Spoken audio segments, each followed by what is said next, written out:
In this position, Magnus finds knight takes e3. It's one of the weirdest tactics I've ever seen.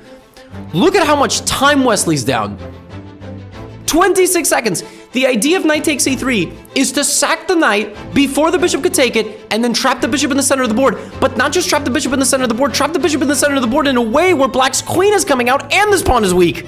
So now queen d4, take, and Magnus just will not stop making genius moves. Queen d4, right? No, you take my queen. c5. c5 is genius stuff. Genius stuff. If title players watch this, they might go, oh, well, c5's obvious. No, c5 is brilliant stuff. You want him to take your queen so that you can attack his pawn. You don't do it, you do this. So queen d8, that's hanging. The knight undevelops itself. Look at this, 8 seconds on the clock. I mean, this is what Magnus does to some of the best players in the world. Look at this, knight g4 creates a threat and attacks the pawn on e3. The king moves, bishop f5 creates a threat by threatening this and this.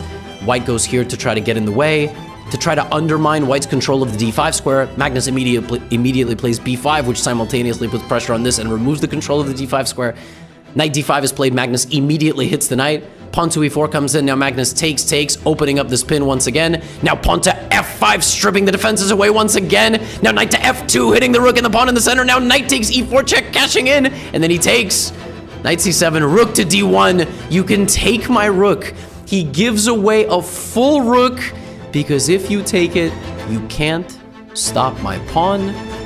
Bishop f7, nothing can move in the position. Wesley So resigned.